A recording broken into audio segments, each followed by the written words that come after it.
बोली छठ माई की जय। केलवा के पात पर उगेलन सूरज मल झाके झुके, के करेलू छठ बरतिया से झाके झुके, के करेलू छठ बरतिया से झाके झुके। केलवा के पात पर उगेलन सूरज मल झाके झुके, के करेलू छठ बरतिया से झाके झुके, के करेलू छठ बरतिया से झाके झुके। हम तो से पूछी बरतिया ए बरतिया के केकरा लागी, हम तो से पूछी बरतिया ए बरतिया से केकरा लागी, के करेलू छठ बरतिया से केकरा लागी, के करेलू छठ बरतिया से केकरा लागी।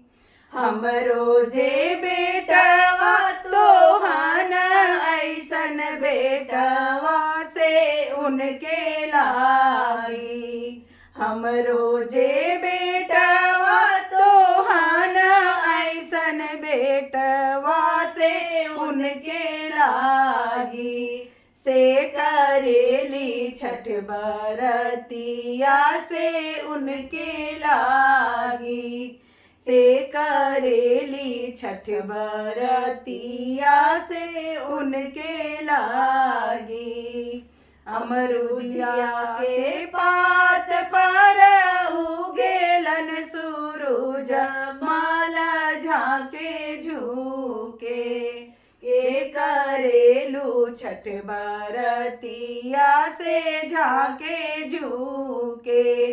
के करेलू छठ बरतिया से झाके झुके।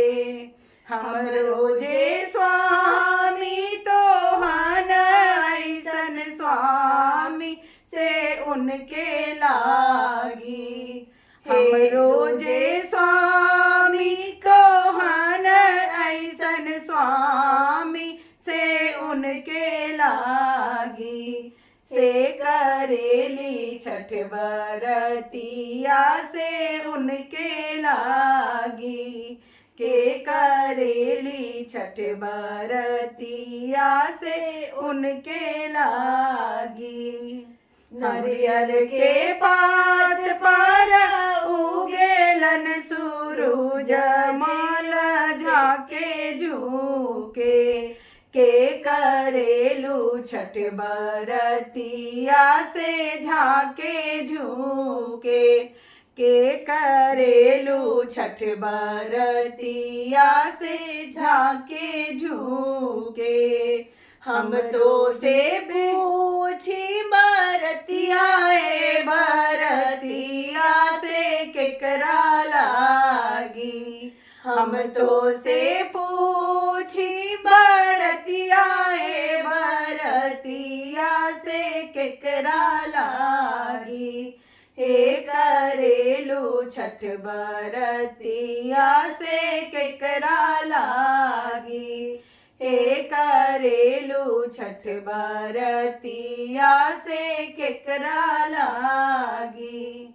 हम रोजे बेटी तोहन ऐसन बेटी से उनके लागी, से करेली छठ बरतिया से उनके लागी, से करेली छठ बरतिया से उनके लागी, से करेली छठ बरतिया से उनके लागी। जय छठी मैया। बोली छठ माई की जय। पेनी ना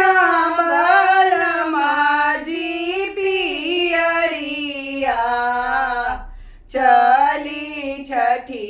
माई के घाट चली छठी माई के घाट होई गईले आरागा के बेरिया गीता गुंजे रहा बाट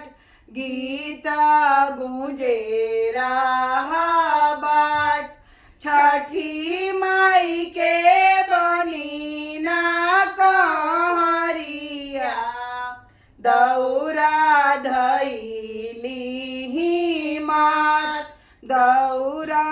धैली मात होखी ना देवर जी तैयारिया चली छठी माई के घाट चली छठी माई के घाट कान्हे घारी केरा के घाउ दिया उखिया ले ली हाथ उखिया ले ली हाथ छठी मैया फेरी है नजरिया पूरा होई मन के आस पूरा होई मन के आस बानी ना कवना बाबा पिगरिया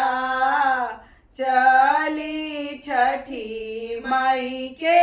घाट चली छठी माई के घाट आई गईले आदित्य गोसाइया चली करे पूजा पाठ चली करे पूजा पाठ छठी मैया होई है सहाइया दुख हरि है दीनानाथ दुख हरि है दीनानाथ बानी ना कवना चाचा पगरिया चली छठी माई के घाट चली छठी माई के घाट रथ चली अइले गोसाइया बरती करिहे पूजा पाठ बरती करिहे पूजा पाठ छठी मैया